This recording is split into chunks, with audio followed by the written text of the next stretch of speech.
The harsh morning sun beat down on Amelia Anderson as she knelt beside the stream, her fingers numb from the frigid water despite the scorching day. She hadn't noticed the silence, how the birds had stopped singing, how even the insects had gone quiet until the low growl vibrated through the air behind her. New Mexico Territory, 1875. Amelia spun around, water droplets flying from her hands as 5 gaunt, wild-eyed dogs emerged from the brush, their ribs visible beneath mangy fur. Not ordinary strays, these were feral beasts, part wolf perhaps, with hunger in their eyes that spoke of desperation. "Easy now," she whispered, slowly reaching for the knife at her belt, cursing herself for venturing so far from her wagon alone. The lead dog, a gray beast with a torn ear, bared yellowed teeth and took a step forward. Amelia backed up, her boots sinking into the muddy bank. The creek behind her offered no escape. The current was swift after the recent rains. The dogs fanned out in a semicircle, intelligent enough to cut off her path back to the road where her wagon waited. She had only her knife, pitifully small against 5 starving predators. The gray dog lunged first. Amelia slashed with her knife, catching it across the snout. It yelped but didn't retreat, blood dripping from its muzzle as it circled back. 2 more dogs darted forward, snapping at her skirts. She kicked one away, but the other clamped down on her sleeve, pulling her off balance. She screamed as she fell, landing hard on her side. The knife flew from her grasp. Pain shot through her arm as the dog tore at her sleeve, teeth grazing flesh. She kicked wildly, connecting with something solid. A yelp, then another set of jaws clamped down on her ankle. The sound of hoofbeats barely registered through her terror. A gunshot cracked the air. One of the dogs yelped and fell. Another shot, and the beast at her ankle released its grip. A tall figure on horseback thundered into the clearing, firing again as he rode. A third dog dropped. The remaining 2 scattered into the brush, including the gray leader. Her rescuer leaped from his horse, revolver still raised as he scanned the tree line. He was tall and broad-shouldered, with a sun-weathered face partially hidden beneath the shadow of his hat. "Stay down, madam," he said, his voice low and steady. "They might come back." Amelia clutched her bleeding arm, trying to catch her breath. I think you scared them off." The man holstered his gun and turned to her, concern etched on his face. His eyes were a startling blue against his tanned skin. "Name's Quinn James," he said, kneeling beside her. "Those wounds need tending. Any more injuries besides your arm and ankle?" "I don't think so," Amelia managed. "Amelia Anderson, thank you for saving my life." Quinn nodded, his expression grim as he examined her wounds. "These aren't too deep, but they need cleaning. That creek water's not fit for it." He glanced toward the road. "You have a camp nearby, my wagon's just up the path." "I was only collecting water when—" She tried to stand and winced as pain shot through her ankle. "Easy there." In one fluid motion, Quinn scooped her into his arms. She gasped, instinctively grasping his shoulder for support. He carried her as though she weighed nothing, whistling for his horse to follow. "This is unnecessary," she protested, though her ankle throbbed painfully. "I can walk." "No sense making that injury worse," he replied, his voice matter-of-fact as he strode up the path. Wild dogs don't usually attack humans unless they're starving or sick. These looked half-starved. Drought's been hard on everything this year. Amelia found herself acutely aware of his nearness, the steady rhythm of his heartbeat against her side, the clean scent of leather, and something uniquely his own.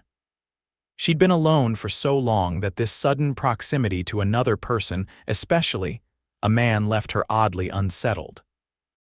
Her wagon came into view, a modest covered wagon with a single horse tethered nearby.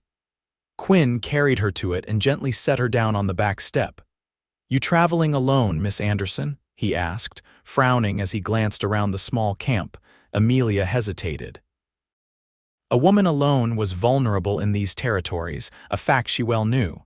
"My brother's meeting me in Red River," she lied. "I'm already late." Quinn's expression suggested he didn't believe her, but he didn't press. "Let's tend those wounds. You have medical supplies." She directed him to a small wooden box beneath the wagon seat. As he cleaned her wounds with whiskey and wrapped them in clean linen, Amelia studied him. Quinn James was younger than she'd first thought, perhaps 30, with laugh lines at the corners of his eyes despite his serious expression. His hands were strong but gentle, calloused from work. "What brings you to these parts, Mr. James?" she asked, wincing as the alcohol stung her wounds. "Just passing through," he said, focused on his work. "Heading to Red River myself, ranch business." "You're a rancher." "Working on becoming one." A small smile touched his lips. "Got a piece of land outside town, nothing fancy yet, but it's mine." Amelia nodded, understanding the pride in his voice. "To own something outright that was a dream many chased west." "What about you?" he asked. "Red River's a long way to travel alone." Amelia considered another lie but found herself unwilling. "I'm going to teach at the new school. They advertised for a teacher in Denver where I was working." Quinn finished bandaging her ankle and sat back on his heels. "A schoolteacher." "Red River needs one, that's certain. Too many children growing up not knowing their letters." The sun was beginning to set, casting long shadows across the ground. Quinn stood and glanced toward the darkening woods. "Those dogs might return after dark. You shouldn't stay here alone tonight." Fear flickered through her at the thought. "I don't have much choice." Quinn rubbed his jaw, considering. "I could make camp here, keep watch, leave at first light together. Safety in numbers on these roads." Amelia hesitated. She'd left Denver partly to escape unwanted attention from men trusting a stranger seemed risky. Yet he'd saved her life, tended her wounds with respectful care, and the thought of facing those dogs alone in the dark. "I would appreciate that, Mr. James," she said finally. "Thank you." He nodded and set about making camp with efficient movements, building a fire, checking on both horses. As darkness fell, he prepared a simple meal of coffee, beans, and biscuits from his own supplies. "How much farther to Red River?" Amelia asked as they ate. 2 days, maybe 3 with the wagon," Quinn replied. "Roads are rough after the spring floods." They talked as the fire burned low, careful, measured conversations of two strangers. Quinn spoke of his small ranch, the cattle he was slowly accumulating, the house he was building. Amelia shared stories of her teaching in Denver, her hopes for the school in Red River. Neither ventured into personal territory, keeping to safe topics as the stars emerged overhead. Later, as Amelia settled inside her wagon for the night, she heard Quinn moving around outside, checking the perimeter one last time before sitting by the fire. Her arm and ankle throbbed, but a strange sense of security washed over her. For the first time in months, she wasn't completely alone. Morning came with golden light and birdsong. Amelia woke to the smell of coffee and bacon. Moving gingerly, testing her injuries, she found them painful but improved. She changed her bandages and dressed carefully before emerging from the wagon. Quinn stood at the fire, looking fresh despite having slept outdoors. "Morning, Miss Anderson. How are the wounds?" "Better, thank you." She accepted the tin cup of coffee he offered. "Did the dogs return?" "No sign of them, but they're out there." He handed her a plate with bacon and more biscuits. "We should get moving soon, make some miles before the heat." They broke camp efficiently, Quinn helping to hitch her horse to the wagon. When it came time to climb onto the driving bench, Amelia's ankle protested sharply. Without comment, Quinn lifted her up, his hands respectful at her waist. He mounted his own horse, a handsome chestnut gelding, and they set off toward Red River. The day passed in steady travel, the landscape shifting from scrubland to pine forest as they climbed in elevation. Quinn rode alongside the wagon, occasionally scouting ahead but never straying far. They talked more freely than the night before about books they'd read, places they'd seen. Amelia found herself laughing at his dry humor, unexpected in a man who seemed so serious at first glance. By midday, when they stopped to rest the horses by a clear spring, Amelia realized she was enjoying his company far more than she'd expected. There was something reassuring about Quinn James' steadiness, an honesty in his manner that she found appealing. Why teaching? he asked as they shared a simple lunch. Seems a hard life for a young woman. Independence, she answered honestly. My father wanted me to marry the son of a business associate. I wanted more than that. Teaching gives me purpose, and it's respectable work for a woman alone. Quinn nodded, understanding in his eyes. Freedom's worth fighting for. It's why I came west. Nothing but expectations back in Pennsylvania. Follow my father into the law, marry a society girl, live in a big house in Philadelphia. He smiled ruefully. Disappointed a lot of people by choosing cattle and open skies instead. No regrets, not a one. His eyes met hers, clear and certain. You, none, she said, though this wasn't entirely true. There were lonely nights when she questioned her choices, wondered if independence was worth the solitude that came with it. As they continued their journey, clouds gathered on the horizon, promising rain by nightfall.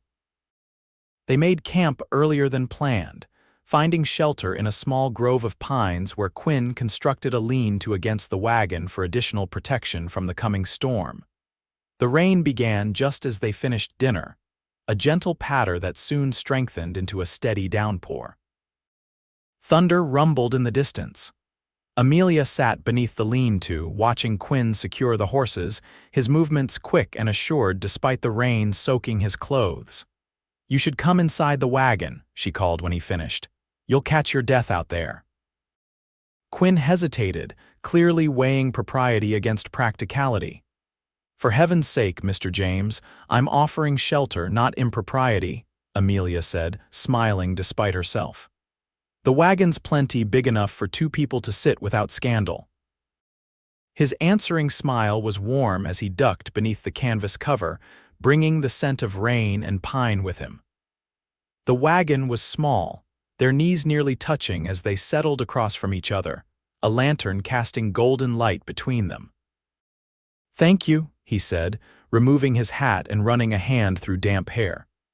Been a while since I've been caught in a storm without proper shelter. Lightning flashed, illuminating his face, the strong jawline, the intelligent eyes. In the close confines, Amelia became acutely aware of him as a man, not just a traveling companion. She looked away, disturbed by the direction of her thoughts. Tell me about your ranch, she said, needing conversation to fill the sudden tension in the air. Quinn described his land with obvious pride, the creek that ran through it, the meadows perfect for grazing, the small cabin he'd built with his own hands. It's not much yet, he admitted, but in 5 years it'll be something to see. You've planned it all out. Have to have a dream to work toward. He leaned forward slightly. What about you? Teaching in Red River for how long? My contract is for 2 years, Amelia replied. After that, I'm not sure, perhaps San Francisco. I've always wanted to see the ocean. Long way from anywhere you've called home. I'm discovering that home isn't necessarily a place, she said thoughtfully. It's a feeling, security, purpose, joy. Quinn studied her, his expression thoughtful. Wise words for someone so young. I'm 24, Mr. James, hardly a child. Quinn, he corrected. If we're sharing a wagon in a thunderstorm, we might as well use first names. Quinn, she repeated, liking the way it felt. And I'm Amelia, not Miss Anderson. The storm intensified, rain drumming against the canvas cover, wind whipping at the edges of the lean-to. A particularly violent gust sent a spray of water inside, making Amelia jump. It's secure, Quinn assured her. I've weathered worse. You've lived quite the adventurous life compared to mine, she observed. I've barely been west of the Mississippi before now. Adventure's overrated sometimes. There's something to be said for roots, for building something lasting. His eyes met hers in the lantern light, for finding people worth staying in one place for. The air between them seemed to thicken. Amelia looked away first, suddenly conscious of the impropriety of their situation alone together, miles from civilization. Yet she felt safer with Quinn than she had in years. We should get some rest, she said finally. Another long day tomorrow. Quinn nodded and moved to return outside, but Amelia stopped him with a hand on his arm. Don't be ridiculous. There's room enough for both of us to sleep without impropriety. You take that end, I'll take this one." He hesitated, then nodded. "If you're certain." They arranged themselves at opposite ends of the wagon, a respectful distance between them. Amelia extinguished the lantern, plunging them into darkness broken only by occasional flashes of lightning. "Good night, Amelia," came Quinn's voice from the darkness. "Good night, Quinn," she replied, painfully aware of his presence just feet away as she drifted toward sleep. She woke sometime in the night, disoriented, heart pounding. The dream lingered, snarling dogs, teeth flashing. A hand touched her shoulder gently. "Just a dream," Quinn said softly. "You're safe. I'm sorry," she whispered, embarrassed. "I didn't mean to wake you." "I was already awake, storms passing." His hand remained on her shoulder, comforting. "Want to talk about it?" It was the dogs again. "I keep seeing them." She shuddered. "Might help to talk." Fear festers in silence. So she told him about the nightmare, not just the dogs, but the helplessness, the certainty that she was going to die there alone by the creek. As she spoke, the terror receded, replaced by calm. "Thank you," she said when she finished, "for listening. And for being there at the creek." "Right place, right time," he replied, his voice low in the darkness. "Providence, perhaps." His hand moved from her shoulder, brushing a strand of hair from her face with gentle fingers. The touch sent warmth cascading through her. "Perhaps," he agreed. In the darkness, with the rain gentling to a patter above them, Amelia felt the walls she'd built around herself beginning to crack. This man, this stranger who wasn't a stranger anymore, had saved more than her life. He'd reminded her that there was more to living than mere survival. "We should sleep," she whispered, though sleep was the furthest thing from her mind. "Yes," he agreed, his hand falling away. "Good night, Amelia." "Good night, Quinn." Morning brought clear skies and birdsong. They resumed their journey in companionable silence, the shared night creating an intimacy between them that transcended words. Amelia found herself watching Quinn more than the road ahead, noting the way sunlight caught in his hair, how his smile transformed his face when it appeared. By midday, they reached a ridge overlooking a valley where a small town nestled against a river, buildings clustered around a main street, smoke rising from chimneys. "Red River," Quinn announced, drawing his horse to a halt beside her wagon. "Journey's end." Amelia felt an unexpected pang of disappointment. These 3 days with Quinn had awakened something in her that she'd thought long dormant, a yearning for connection, for more than independence alone. "Where is the school?" he asked as they descended toward the town. "Near the church, according to the letter. I'm to meet the town council chairman this afternoon." Quinn nodded. "I know him, Stanley Peters, good man, fair-minded." The town grew larger as they approached a typical frontier settlement with a mix of wooden structures and a few brick buildings along the main street. People turned to watch them pass, curiosity evident in their gazes. "Word travels fast in small towns," Quinn murmured. By sundown, everyone will know the new schoolteacher has arrived. They stopped before a modest 2-story building with a freshly painted sign, "Red River School." Beside it stood a smaller structure that Amelia guessed was teacher housing a simple cabin with a small porch. Quinn dismounted and came to help her down from the wagon. His hands at her waist were steady, but he held her a moment longer than necessary, their eyes meeting. "Thank you for everything," Amelia said, suddenly formal, uncertain. "I don't know what would have happened if you hadn't come along when you did. Glad I was there." He stepped back, adjusting his hat. "You should have Peters look at those wounds, make sure they're healing properly." "I will." An awkward silence fell between them. 3 days of shared meals, conversations, and even a night under the same canvas cover, yet now they stood like polite strangers. "Well, I should," Quinn began. "Would you like to?" Amelia said simultaneously. They both laughed, the tension breaking. "Ladies first," Quinn said, smiling. "I was going to ask if you'd like to stay for tea once I get settled. It seems the least I can offer after all your help." Relief and something warmer flashed in his eyes. "I'd like that, but I should see to some business first, let you get acquainted with your new home." "Of course." I'll come back this evening if that suits, Amelia nodded, unable to suppress her smile. That would be perfect. As Quinn rode away, leading her wagon horse to the town stable as promised, Amelia turned to her new home with a light heart.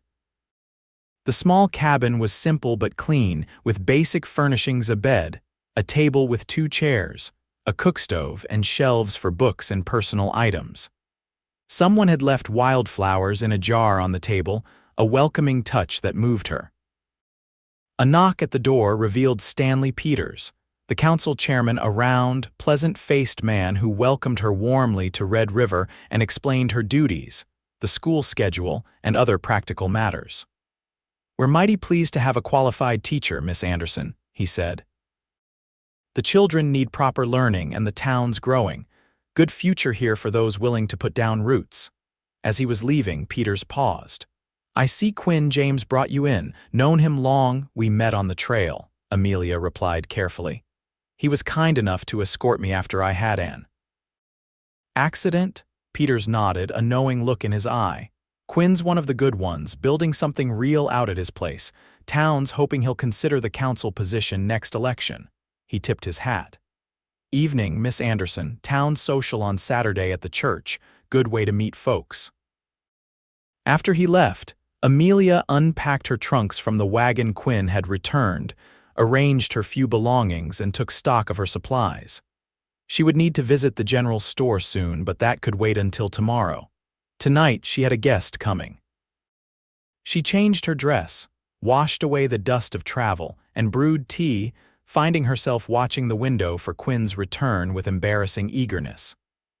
When his knock finally came just before sunset, her heart leaped in her chest like a schoolgirl's. Quinn stood on her porch with his hat in his hands, freshly shaved and wearing a clean shirt. "Evening, Amelia. Hope I'm not too early." "Not at all. Please come in." The small cabin seemed to shrink with his presence, his broad shoulders and height filling the space. He looked around with appreciation at the neat interior. "It suits you," he said. "Orderly, bright." "It's more than I expected," she admitted, pouring tea into the 2 cups she'd set out. "I've had rooms before, but never a whole house to myself." They sat at the small table, the domesticity of the scene striking Amelia with its rightness. Quinn spoke of his business in town selling some cattle, arranging for supplies, while Amelia shared her impressions of the school and Mr. Peters. As the evening deepened and the tea grew cold, their conversation turned more personal. Quinn spoke of his family back east, the expectations he'd fled, and the peace he'd found in building something of his own. "What about your family?" he asked. "You mentioned disappointing your father, but not much else." Amelia traced the rim of her cup with one finger. "My parents died 2 years ago, influenza. My brother moved to California afterward. We write occasionally." "I'm sorry," Quinn said softly. "That explains why you travel alone." "Independence came at a high price," she acknowledged. "Sometimes I wonder if I've confused solitude with freedom." Quinn's hand covered hers on the table, warm and solid. "They're not the same thing. Freedom is about choices, including the choice to not be alone." Their eyes met across the table, and Amelia felt something shift between them, possibility opening like a flower. Would you like to see the school?" she asked, needing movement, space to think. Quinn nodded, understanding in his eyes. They walked the short distance to the schoolhouse, where Amelia showed him the single large room with its rows of desks, the blackboard, and small library. "It needs more books," she noted, running her fingers along the sparse shelves. "And maps. Children should know there's a world beyond these mountains." "I have some books at my place," Quinn offered. "Nothing fancy, but you're welcome to them for the school." "That's very kind." They stood in the empty schoolroom, the last light of day filtering through the windows. Quinn moved closer, his eyes never leaving hers. "Amelia," he said softly, "I know we've only known each other a few days, but I'd like to call on you properly if you're amenable." Her heart stuttered. "Call on me, court you," he clarified, a smile tugging at his lips. "The proper way, with permission to visit, perhaps escort you to the town social this weekend." Amelia thought of all the suitors she'd rejected in Denver, the careful wall she'd built around her heart. Quinn had already breached those defenses without trying. "I'd like that," she whispered. His smile broadened. With careful movements, he reached for her hand, raised it to his lips, and pressed a gentle kiss to her knuckles. The simple gesture sent warmth flooding through her. "Until tomorrow, then," he said, releasing her hand reluctantly. "Tomorrow," she agreed. The days that followed fell into a pleasant rhythm. Amelia prepared the school for opening, met her future students and their parents, and settled into life in Red River. Quinn called on her each evening, sometimes bringing small gifts, a book, wildflowers, once a jar of honey from a neighbor's hives. They walked together, talked for hours, and gradually, Amelia shared more of herself than she had with anyone in years. On Saturday, Quinn escorted her to the town social, his hand warm at the small of her back as he introduced her to neighbors and friends. The evening was filled with music, dancing, and more laughter than Amelia had experienced in a long time. "You're good for her, Mrs. Peters told Quinn as they watched Amelia chatting with a group of mothers. She was so serious when she arrived. Now look at her. Quinn didn't respond, but his eyes never left Amelia, a tenderness in his gaze that spoke volumes. Later, as they walked back to her cabin under a canopy of stars, Quinn took her hand in his, their fingers intertwining naturally. They stopped before her porch, reluctant for the evening to end. "I'd like to show you my ranch tomorrow," Quinn said, "if you're willing. It's not far and the ride would do your healing ankle good." "I'd love to see it," Amelia replied, genuinely curious about this place he spoke of with such pride. In the silver moonlight, Quinn's face was half-shadowed, but his eyes were bright as they searched hers. Slowly, giving her every chance to pull away, he leaned down and pressed his lips to hers in a gentle kiss.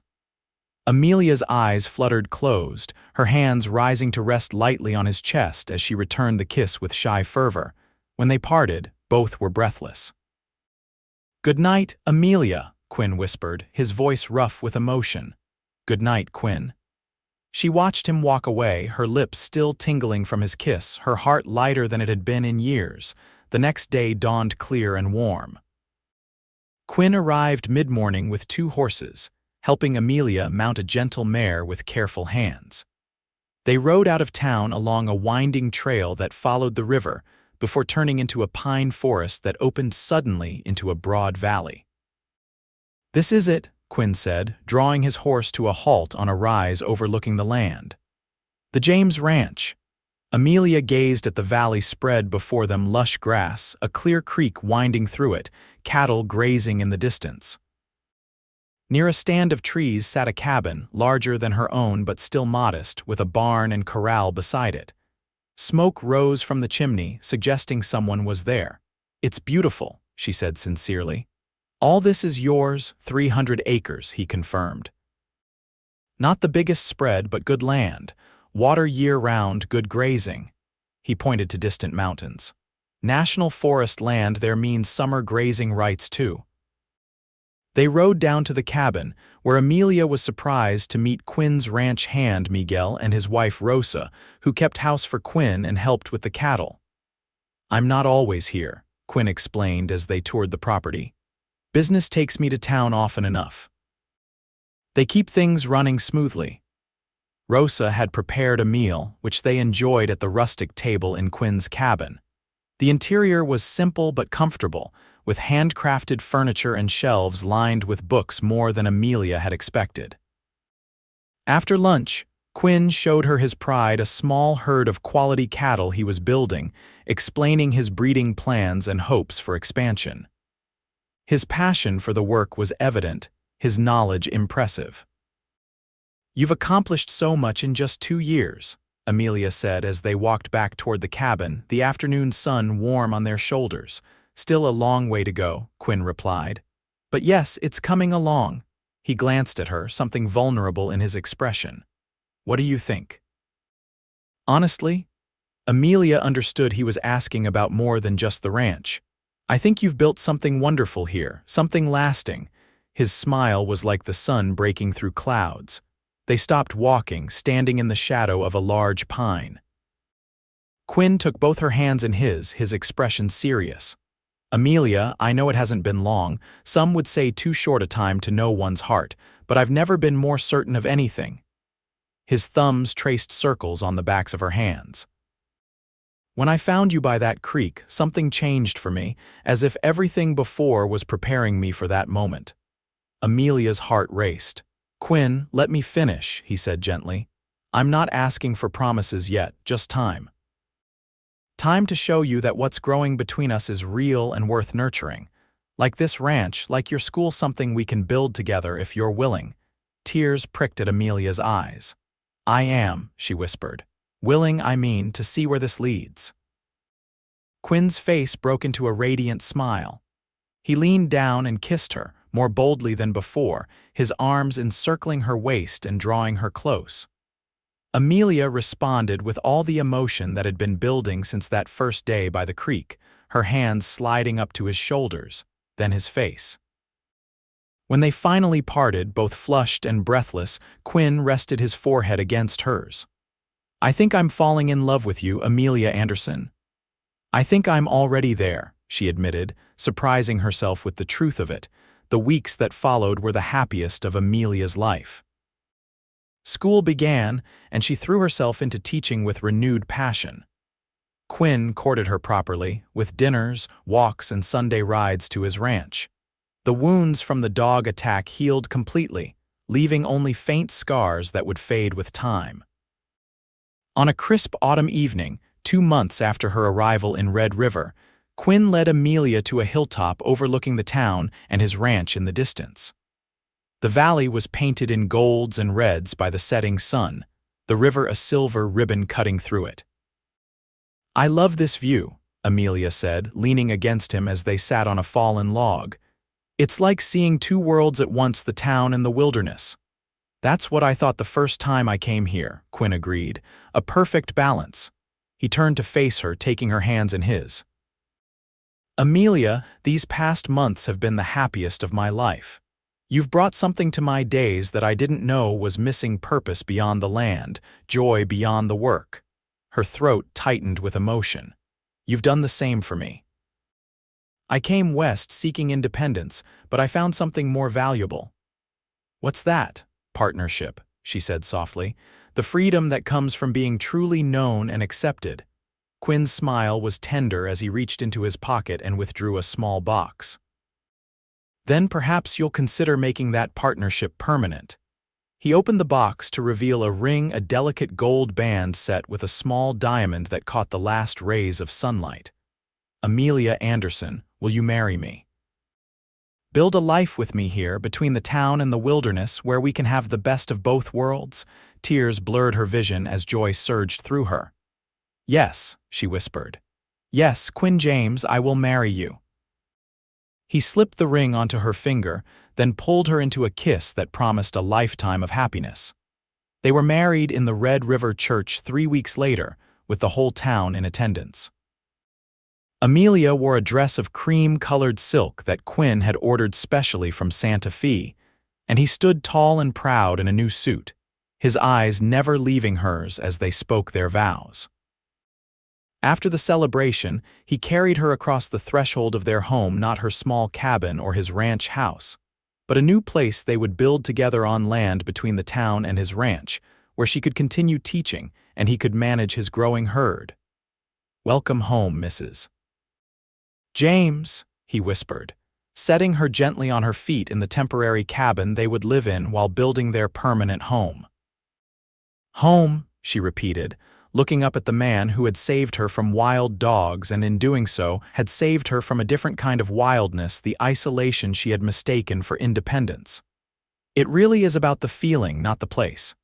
"And what feeling is that?" he asked, drawing her close. "Security, purpose," she smiled, remembering their conversation in the wagon during the storm. "Joy and love," he added, brushing his lips against hers. "Always love."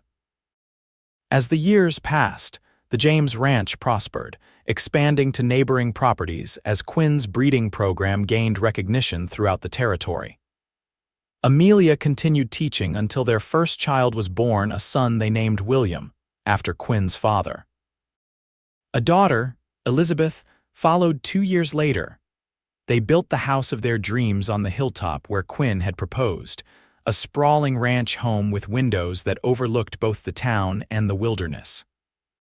From her porch, Amelia could see the schoolhouse where she still taught part-time, the church where they renewed their vows on their 10th anniversary, and the creek where a chance encounter with wild dogs had led to the greatest love of her life.